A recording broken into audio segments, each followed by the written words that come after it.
Well, I just got done revisiting MLP the movie on its 2-year anniversary today on October 6th. 2 years since October 6th, 2017. What do I think of this movie still? Do I still think it holds up after 2 years?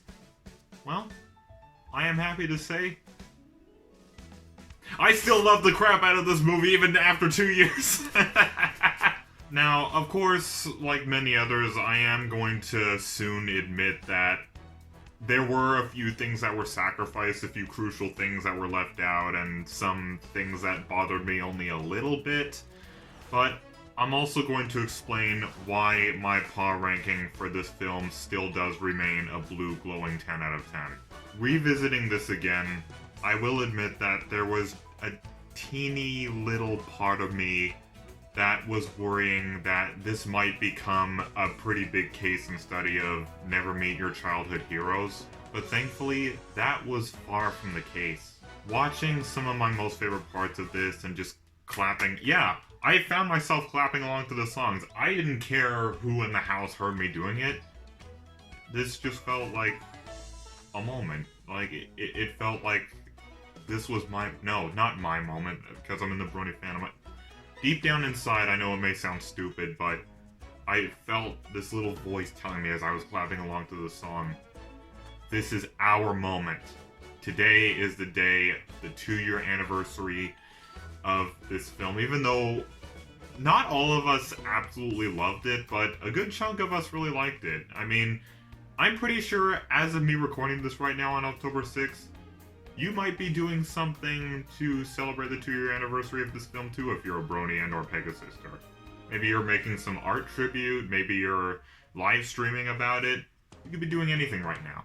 But the reason why it still remains a masterpiece to me is not really so much of its general quality, even though I will be discussing it, because yes, there are some issues with it, but I feel that as a film based on MLP Friendship is Magic, I genuinely feel that despite its issues, it succeeds in many, many fields.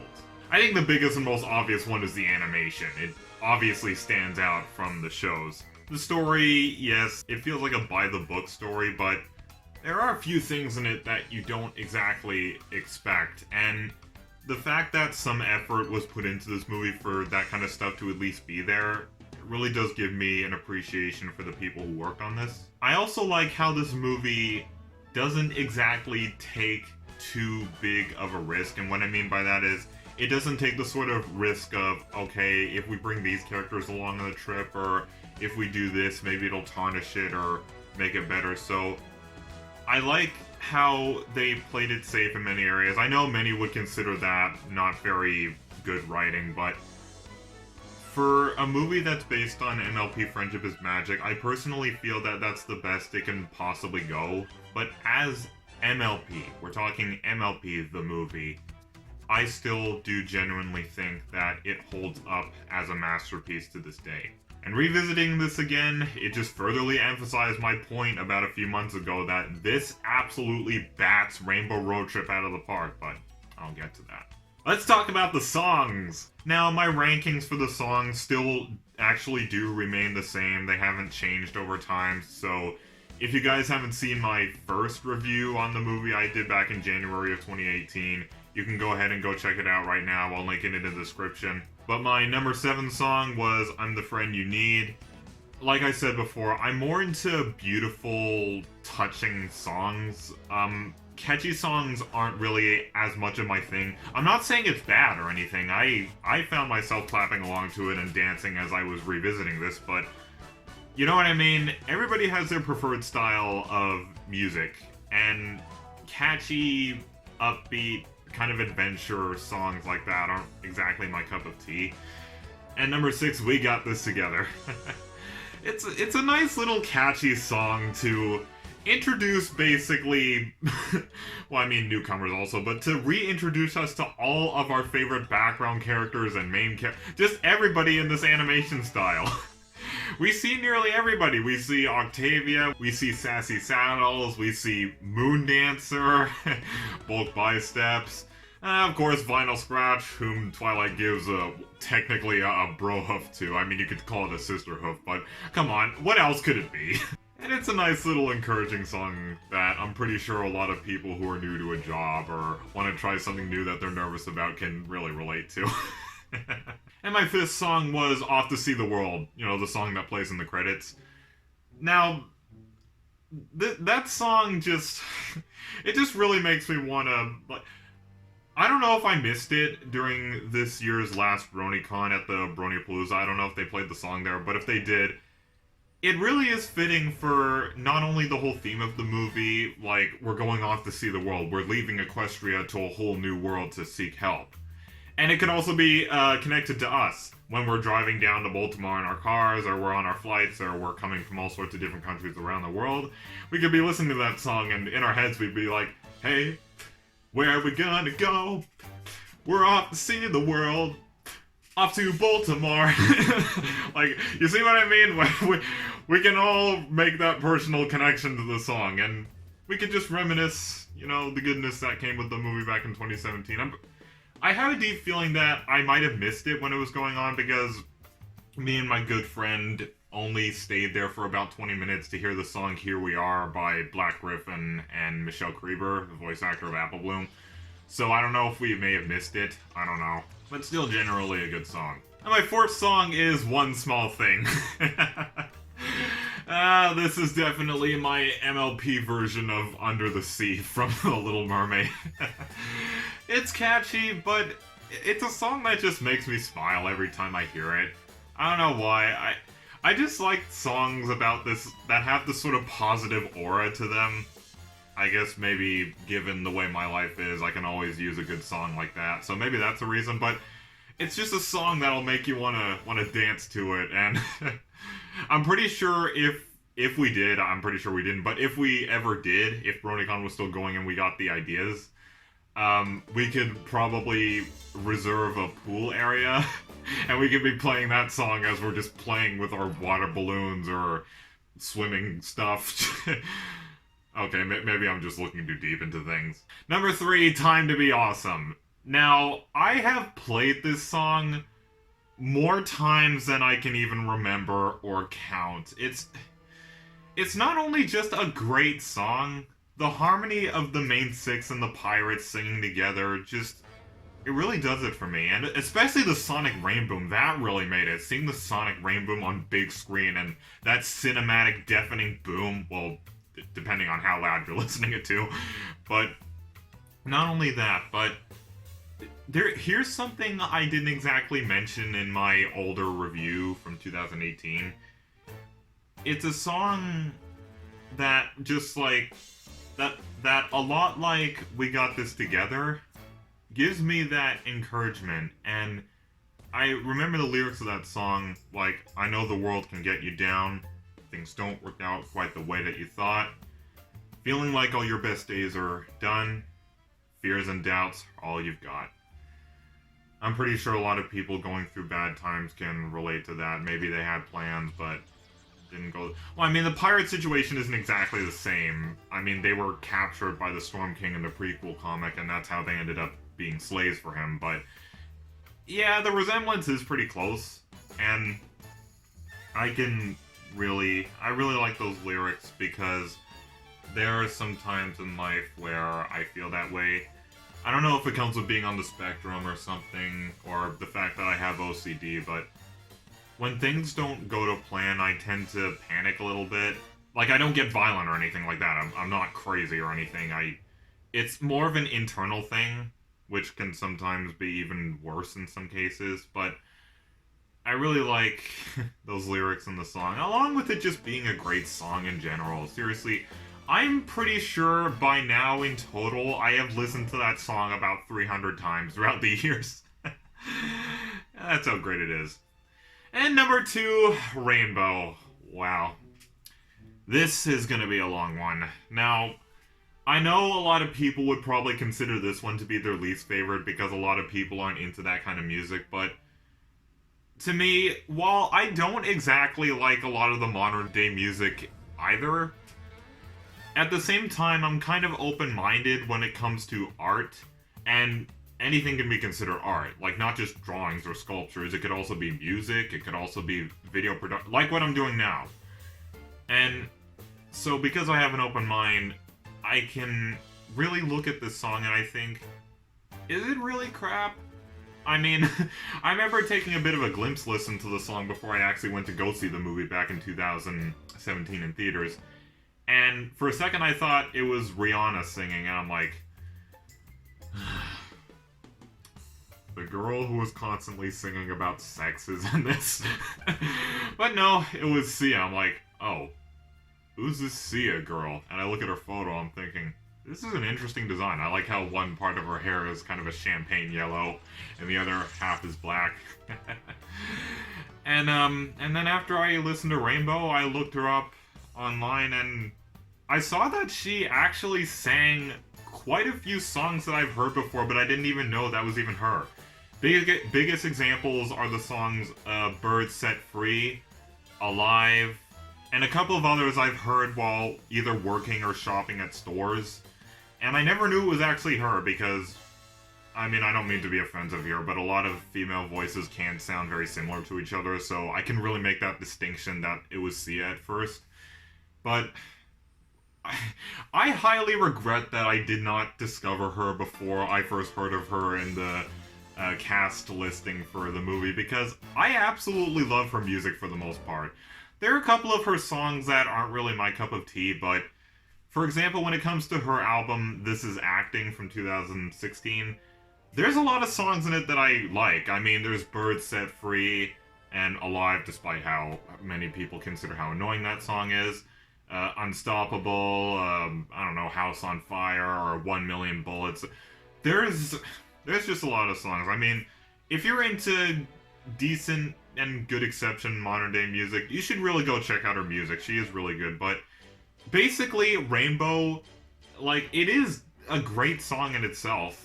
Like, I not only really love Rainbow by itself, but the song Rainbow inadvertently kind of served as my introduction to Sia, who's now one of my most favorite artists. So it really is a great feeling for a movie or just a piece of media in general to sort of give you that introduction to, like, an artist that you really admire. So, yeah. And number one, Open Up Your Eyes. Now, I understand that for most people the song would really fall at 3 or 2. But the reason it falls at number 1 for me is not only because it's sang by, of course, one of my most favorite ponies of all of MLP, aka one of my waifus now, but I find the song to be not only artistically dark and everything, but to be very relatable. Just listening to the lyrics of the song and just looking at the animation, I will admit that sometimes I can see myself sort of doing a male cover of the song as I, like, just in my head. I don't do it out loud. I mean, when Equestria Day comes this October 10th, because that's the day the show began in October 10th, 2010, don't worry, I'm not gonna sing Equestria, the land I love again. I'm not gonna annoy you all with my annoying singing voice. But in my head, as I'm listening to the song Open Up Your Eyes, I kind of find myself doing a male cover of it. Because, honestly, I can picture myself singing that song to a select few idiots around the world that I'm unfortunately surrounded by. So I can definitely relate to the whole, like, open up your eyes vibe, or I was blind before, but now I'm awake. And it's kind of the connection I make with how I became an atheist when I used to be a religious person as a kid, so so yeah, I can really envision myself singing that song to a select few people, not just religious people, but a couple of other types of people. But I absolutely love the song. It's still my number 1 most favorite today. I still can't stop thinking about it to this day. When you make or write something that can really stick with a person for a long time, that's when you know you've really written something truly amazing. I'm gonna talk more about why Tempest is so relatable to me once again in a little bit, but I'm gonna talk about what a lot of people have very mixed feelings about when it comes to this movie, and it's Twilight attempting to steal the pearl from Sequestria. Now, at first when I saw that scene during my very first viewing in theaters back in 2017, I'll admit I was kind of mixed about it as well. I mean, Twilight was my waifu at the time, of course, and she still is to this day. But I'm thinking, what are you doing? And then the part where she yells at Pinky, well, maybe I would have been better off without friends like you. I was just like, just back in my seat. I'm pretty sure everybody was, but it was me especially because I'm like, Twilight. Like, after 7 seasons of friendship, you say that now? I mean, I knew it was an exaggeration. I mean, I could understand because, now this is why I nowadays sympathize with what Twilight tried to do. Like, it doesn't make what she did right, but I'm saying, basically to everybody who thinks that, oh, it's completely out of character for her to do that, is it really? Think about it. Really think about the situation she's in this movie. She is being searched for by an extremely powerful commander who resents her, and along with all of the other princesses, because if any of you have read The Stormy Road to Camelot, you know that losing her horn was not only just a loss of... not only meant that other foals and other ponies in general would be afraid of her, but she can never go to Princess Celestia's School for Gifted Unicorns and potentially become a princess. So, of course, she resented the 4 princesses along with Twilight. And Twilight being in this situation, trying to stay away from her, and desperately trying to find some way to save Equestria and either defeat or keep Tempest at bay, it's understandable why she tried to do what she tried to do and why she snapped at Pinky, because that's basically her way of saying, listen, do you not understand that our home is in danger right now? This is not a time to be singing songs and making friends with strangers that may stab us in the back. Please stop it. But unfortunately, in her heat of anger, she ended up saying something she would obviously regret.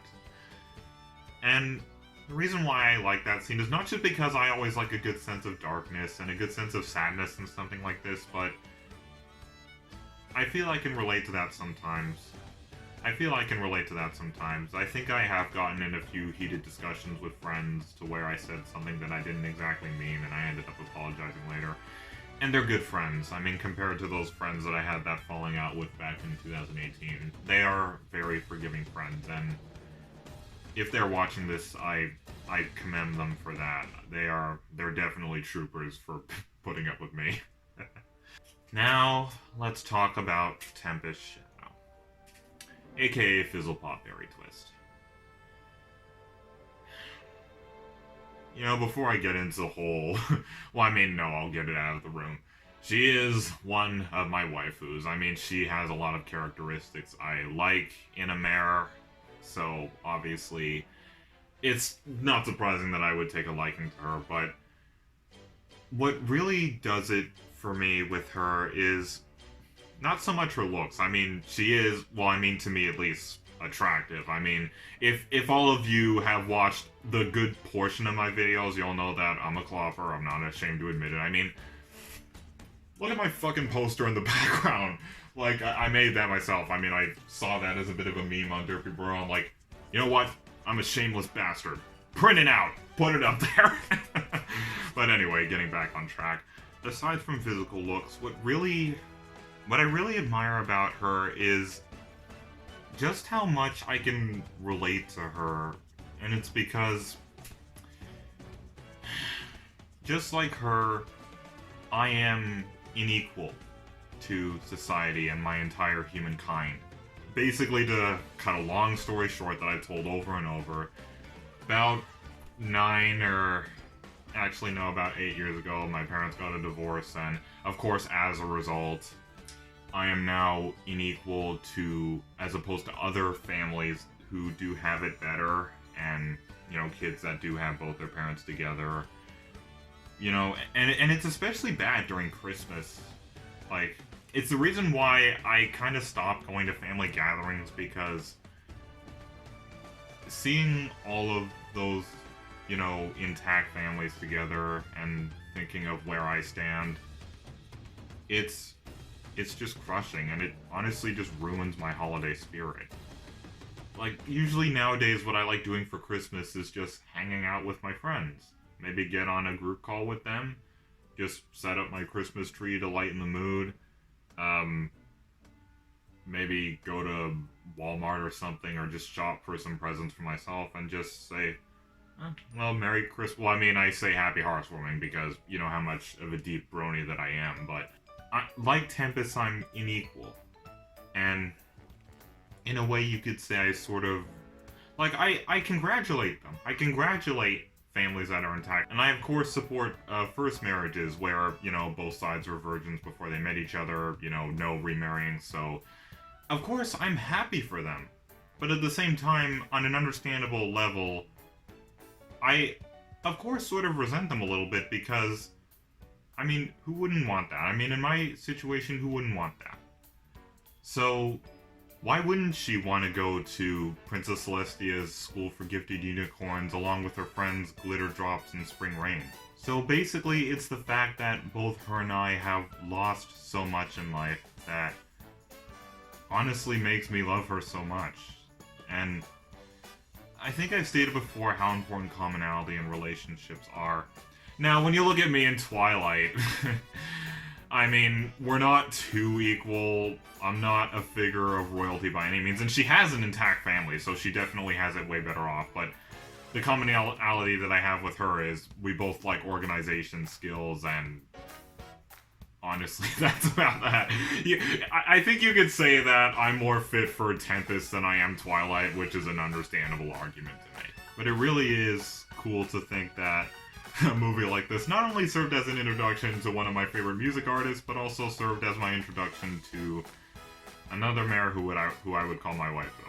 And seeing the way she's depicted in the chapter book, The Stormy Road to Canterlot, just listening to that audiobook, I honestly felt even worse for her. I mean, not only did she lose her horn and by extension lose her dream of hopefully someday becoming a princess, and not only were her friends more afraid of her, but in her time running away, she basically spent all of her time running away from Equestria, basically growing up. It took her years to get to where she would eventually meet Grubber and the Storm King in the Forgotten Hills, which I assume is pretty close to the Storm Kingdom.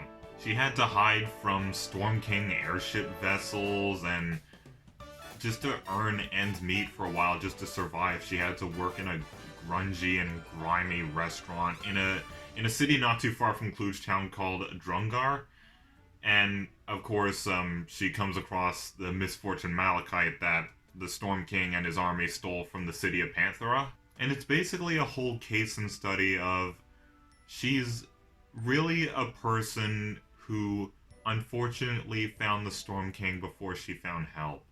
So I feel very bad for her, and I can really relate to her a lot. I mean, I know some people out there would say that those kind of relationships don't usually work, but I don't know. I believe that those kind of relationships can work. I mean, I guess it's all a matter of the two ponies or people or whatever. Now let's talk about her not so bright sidekick Grubber. Now, I will say after revisiting this, he's funny in a way of he's so pathetically trying to be funny that it is funny. I guess you could say it's so cringy, it's funny kind of thing. But on a serious note, I can agree with the general public and the Brony fandom who say Grubber just isn't all that funny. I mean, if anything, he just points out what's happening. Oh, Fishman just got dropped! I love it how you said his fate is up in the air, and then I said you're gonna be in the air in an airboat. Oh, this is intense. But overall, he's not a terrible character. It's just, I feel like more could have been done with him, but I'll get to time constraints in a little bit. But actually, still on sort of the note of time constraints, the Storm King. Now, when I first saw art of him before I saw the movie, I'm thinking, wow, he's gonna be just as fierce as Lord Tyrek, isn't he? But then I see his personality, I'm thinking, okay, this guy is more of a stereotypical corporation leader, greedy guy. He's not well, I mean, he does have his fierce moments, but they're only very few, and it really hurts the intimidation, if you know what I mean. It doesn't help that he's barely even an entity in this movie. I mean, he appears for a few minutes near the beginning, then he appears for a while towards the end. But I guess it really further emphasizes the point that Tempest is a very good antagonist character. I mean, when it comes to antagonists in this movie, Tempest definitely takes center stage, so I guess that could play a bit of a part of why Grubber and the Storm King, not really much is done with them, but at the same time, it's still an existing problem. Now, this movie's sense of humor. I think the part me, and I think almost everybody mostly cracked up at, as the hungry hippos joke. You know, since it's a Hasbro board game, or they're like, hungry hippos.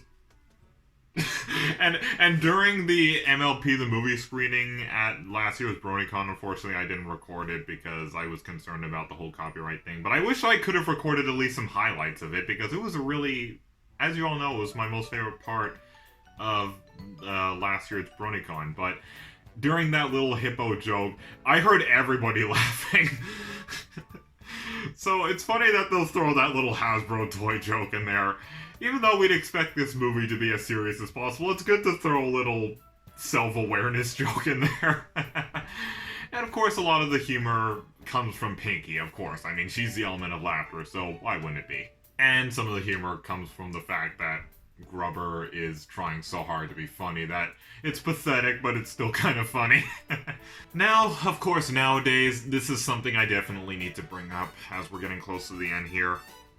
I'm going to be talking about how this film absolutely excels where Rainbow Road Trip flopped. One of the cons that I'm going to list with this film is that, yes, like many say, the pacing is kind of fast to where it feels like crucial things were left out, but at the same time, it was in a way where it kept the action flowing consistently. It feels like we can understand the story okay, so it's alright that it's like this. However, in Rainbow Road Trip, and even though it's shorter, just to add insult to injury, even though the special Rainbow Road Trip is shorter and it obviously has the same animation as the movie, I just found it incredibly boring. I mean, I'm sorry. I understand probably other people liked it a lot more than me, and I liked it. There were things about it that I really enjoyed, but the pacing in my eyes was just so sluggish. It feels like this whole plot could have been done in just a regular 20-minute episode, not an hour-long special. So, this movie, and now, Rainbow Road Trip did have okay songs. They range from extremely forgettable and not that great to pretty good. I would say The End of the Rainbow is honestly my most favorite song in it, and Living in Color would probably be my second, even though it's kind of forgettable and really cheesy. And the first song, let's not even call it a song, it's short and it gives me the impression that this is like a baby show, so but you know what I mean? It's like I said before, and if you're a Need for Speed fan, that's probably the only way you're going to understand this little analogy that I'm going to repeat from my review on Rainbow Road Trip, but this film feels like Need for Speed Most Wanted. It may have its issues, but it is by far amongst the most memorable things ever. One of the most beloved that we look back on. And then you look at Need for Speed Carbon, and it's still okay. Like, a lot of the mechanics are still there, technically, but a lot of things feel like they've been sort of downgraded, and it just doesn't feel as good. And this film feels like a gourmet dessert. And Rainbow Road Trip also sort of feels like a gourmet dessert, but it feels like it's been left in the fridge for a little too long, and now it's going a little sour. So, rewatching this just further emphasized my point to me personally that Rainbow Road Trip, while it is enjoyable for almost the most part, it's honestly pretty boring compared to this. And I know a lot of people would probably say differently because they would think that this movie is just a cliched mess, and you know what, that's fine, it's your opinion, but to me, I would just prefer a dramatic and dark story like this rather than just a relaxed, no real villain kind of story. Maybe it's just me, but those kind of stories are just not really my cup of tea, especially when they're stretched out for an hour. But yeah, revisiting this it just further proved my point to me. Now, throughout this time, you've heard me ranting on and on about this movie on this special day of the 2-year anniversary. You can definitely say there are a lot of things to love and adore about this movie, and I still absolutely adore it to this day. I still give it a blue glowing 10 out of 10 paws. And you really know a movie is great when you can still talk highly of it even 2 years later. And it is definitely where this film deserves its credit. But not without some small critique. As I have said before, and like many other people have said before, I think this movie's most broad issue is its pacing. I feel like it's a little too fast, and I'm pretty sure I'm not alone in that sentiment. And what I mean by that is, it's not really so much the length of the scenes we were given, because it feels like they were just enough, but there's not really enough time to explain why crucial characters couldn't make the final cut in this movie, why they couldn't help. Now, Starlight and Trixie I can understand because maybe they were trying to get to Twilight in the main 6, but then they got trapped by a bunch of storm guards and they were halted and they couldn't get to them, thus explaining why they never came along. And honestly, I feel it's kind of better that way. Not because I hate Starlight Glimmer, I'm not a Starlight Glimmer hater. She's not one of my most favorite, but I don't really hate her like a good select few other people do, and you know what, that's fine. But I feel it's better that they were probably left out of the equation because when we're thinking of a feature-length movie like this, we want to go back to the old days a little bit. We want to go back to the good old days of when we saw our main 6 girls saving the day. So even though it may feel like the case of you can't teach an old dog new tricks, you know, I feel that this movie was still good going with that whole method. But at the same time, why couldn't people like Starswold the Bearded, that was literally just introduced in the season 7 finale at the time this came out, because this movie does take place after season 7 apparently, but there's no existence of Shining Armor, no existence of Flurry Heart, no existence of Thorax, no existence of Ember. But you see what I mean? I feel like if we got more time, like, I wouldn't have cared if this movie was over 2 hours. I understand you can't really do that with a kid's movie, but think of it like this. What is the majority of people who watch anything MLP related nowadays anyway? Yeah, exactly. Us. And we have a more higher patience span than a child. Well, I mean, there's some gifted children out there who have a lot of patience, but my point is, the general audience is mostly us, so I mean, why not take some creative liberties in that field? Why not buy this film a little more time? So maybe in the beginning we could have left in that cool little deleted scene where we're looking at the stained glass windows and Twilight is narrating over it, and then she's sort of cut off by Tempest ominously saying, "Some things you just cannot plan for." But also, we also could have been given some scenes that explain why crucial characters like Starswold the Bearded, the Pillars, Thorax, Ember, just all of these crucial people, why they couldn't help. We could have been given, like, a scene. For example, Princess Cadence didn't really have to be here, did she? Now that I think about it, if her husband Shining Armor and Flurry Heart are back at the Crystal Empire, then why would she just leave them? I mean, I can understand it's probably an event and they need to represent Equestria and everything, but sometimes family just comes first, especially in royalty. Yes, even in royalty. So, yeah, I just realized, and also, the princesses are incredibly vulnerable to one single commander, so it's not like much of a difference that Cadence is here anyway. We could have been given scenes that probably show the Crystal Empire, Thorax's kingdom, Ember's kingdom, all being taken over by the Storm Army, because then that would make sense. Then that would make sense why they couldn't be there. And the main six could scarily find out later into the main part of the movie that the reason why they didn't come to their aid is because they have all been captured in the way. So that would have explained a lot. But and also, I wish Tempest could have gotten more screen time. I guess this is just me being biased towards her, but and don't get me wrong, with the line she was given and with the little screen time she had, she does say some pretty memorable quotes, and she is a badass. But at the same time, I don't think the prequel to the prequel events, like in the comics and in the book The Stormy Road to Camelot, I'm pretty sure those events are never actually going to be taken to the big screen and made into a prequel movie. I'm pretty sure that's never going to be a possibility at this point, which is fine. But at the same time, couldn't we have gotten a little more screen time for Tempest?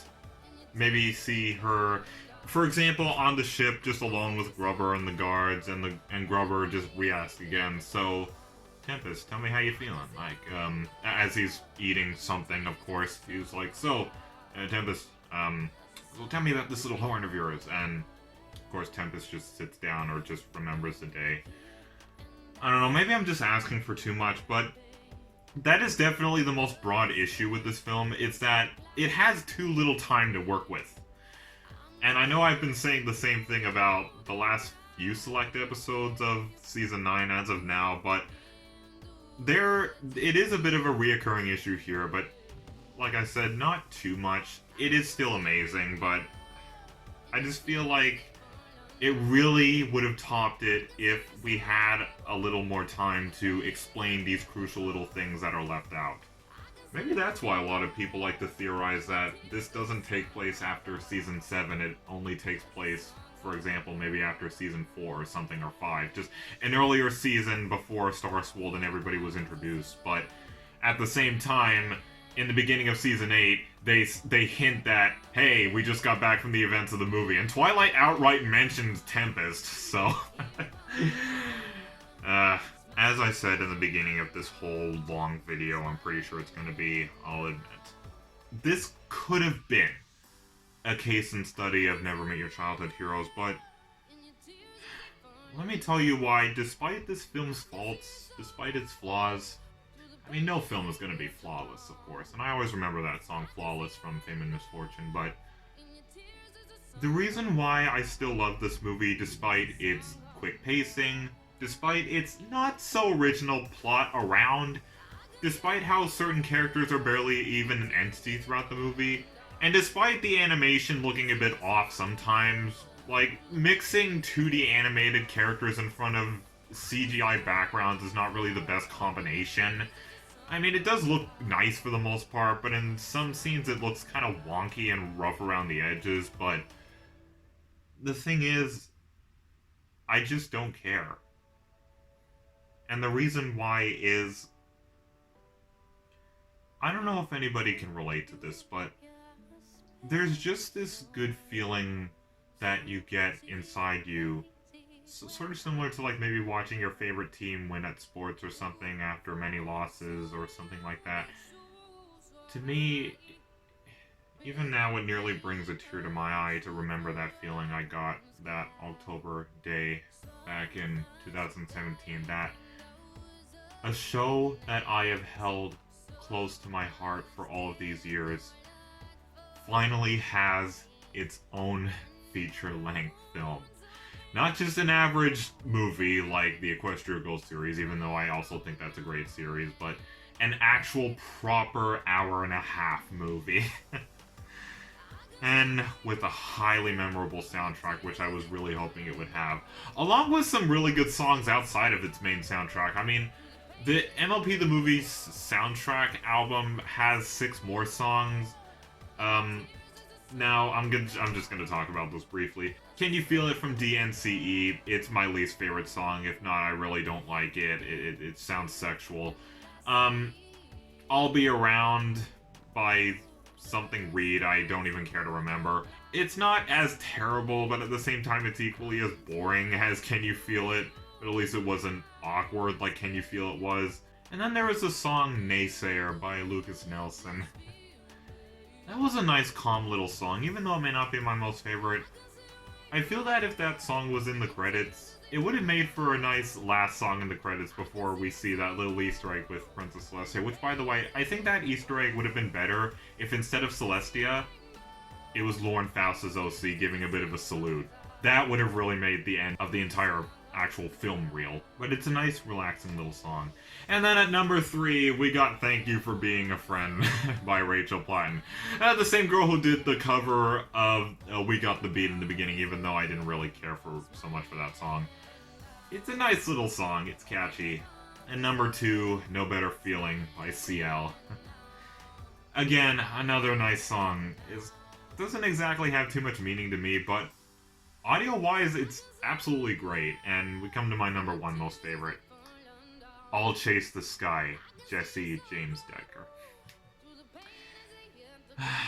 Even to this day, sometimes I just like to put on that song, listen to her sweet, somewhat southern voice, just singing those lyrics, and I really wish that song could have been in the credits of this. Like, if it replaced Off to See the World, I would have been great with that, because it's just such a great song. I mean, you really need to go check out the song. It is a really good listen. But basically, when it boils down to it, this movie is not perfect, by any means, but really, what movie is perfect? And I can just disregard all of its faults, really, because I mean, I just love the show, and it makes sense that I would want to support this movie despite it being sort of rough around the edges in certain areas. But I just remember that name, MLP the movie, and I think to myself, we did it. We have our own feature-length movie that we can look back on, reminisce, and just look at it as one of the many highlights of this fandom.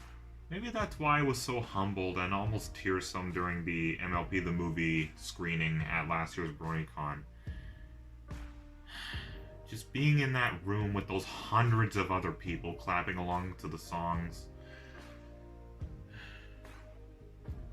Just, again, I'm really glad that this didn't turn out to be a case of never meet your childhood heroes, and I still absolutely adore this film, even after 2 years. And I find that this video might have actually rendered my idea to make a 3-year anniversary remastered review of the movie kind of obsolete at this point, because I think I've covered just about everything at this point.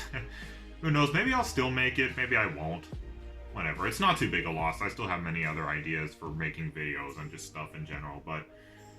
And if you guys stuck around for this long, I mean, props to you. Even after it's edited, I'm pretty sure this is going to be close to about 50 minutes long, so...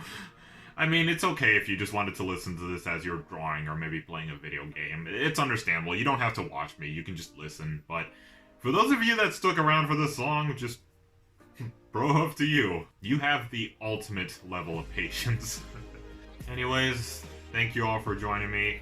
Happy 2-year anniversary of MLP the movie. Let me guys know what you still think of this movie even after 2 years. Does it still hold up for you personally, or did it get more stale over time?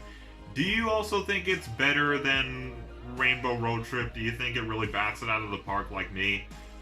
I'd really like to hear your thoughts below. Anyways, thank you all for joining me once again. My name is FrostCloud. Keep it frosty, and have a wonderful day. Bro Huff.